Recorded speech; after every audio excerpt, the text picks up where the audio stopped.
One of our missions, I thought, we'd kind of go through and talk a little bit about, what we're trying to do. And one of the things that we're trying to do here is put you in control. We named the program, It's Your Estate.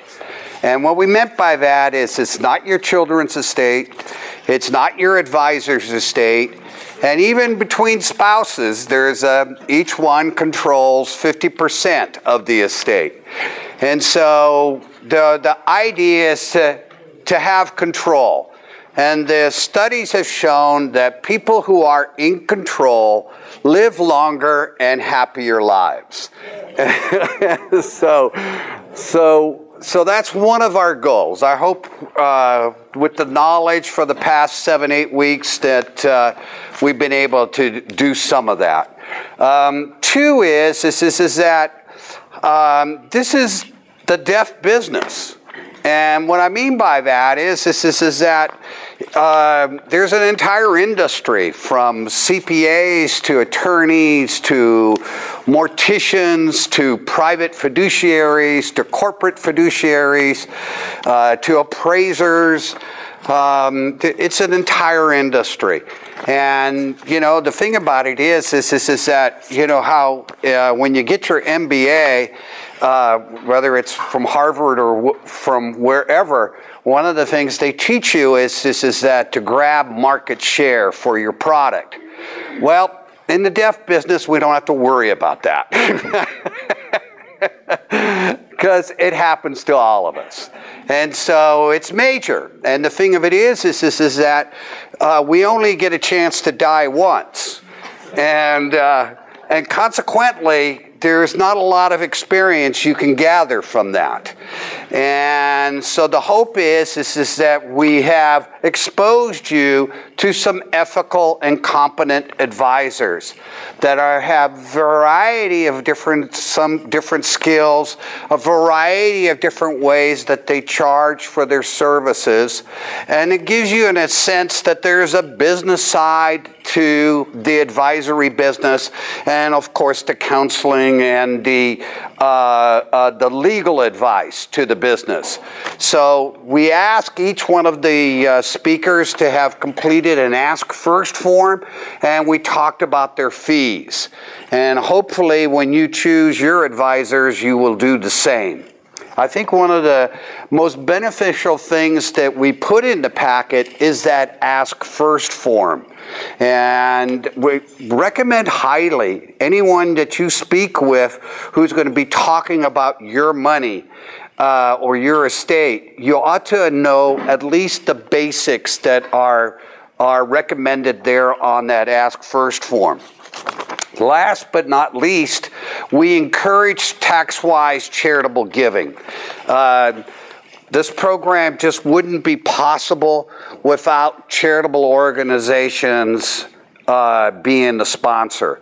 One of the most expensive things about marketing is trying to get the word out that these programs are available.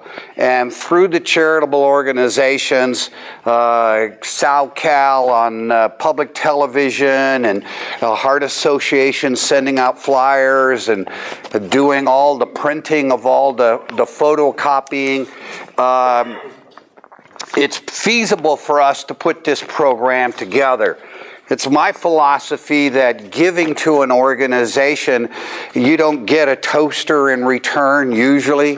There's just a psychic reward that's about the fact of feeling good about giving.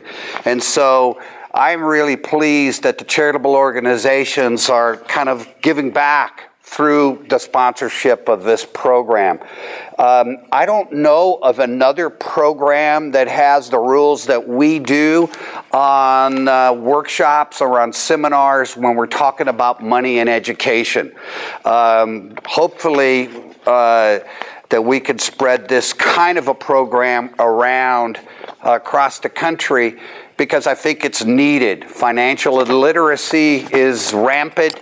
I was listening to NPR this morning, and they were saying that, The pension plans have gone away. You'll never see pension plans again. It's all going to be 401ks. And so there's going to be more need for education regarding finances and estate planning.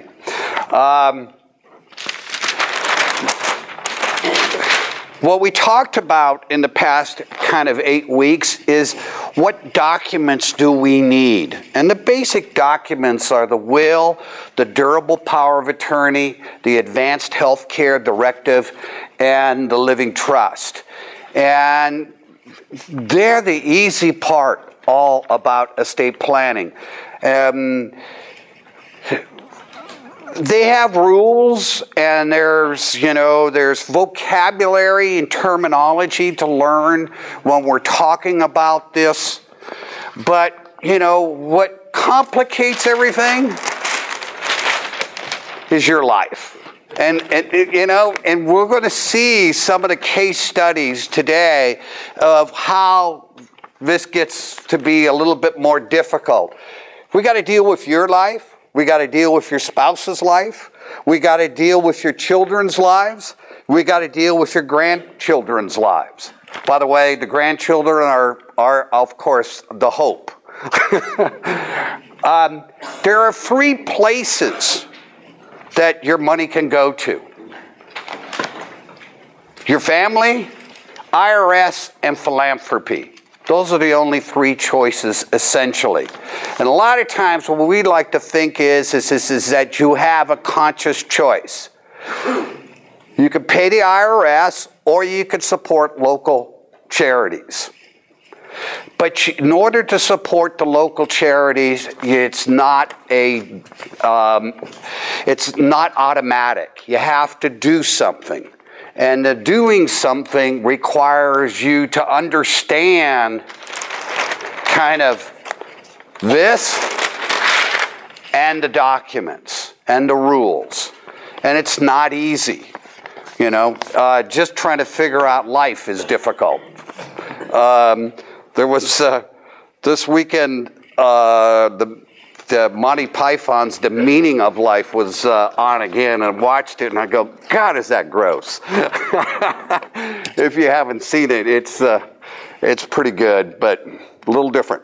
Okay, so what I thought we'd do is that we handed out the case study, and what we'll do is we'll have a review of a real life situation. The individuals who have volunteered to give me their information, I don't know who they are. If they're in the room, I apologize up front for making some assumptions because we haven't had a dialogue. They just handed me a 7-page planning survey, and from that planning survey, I have put this together. So I want to thank those who volunteered, and I want to apologize right up front if I don't get it correct. The idea of this is to hopefully have it be educational and kind of a review, and to show how these documents actually work out in practical terms.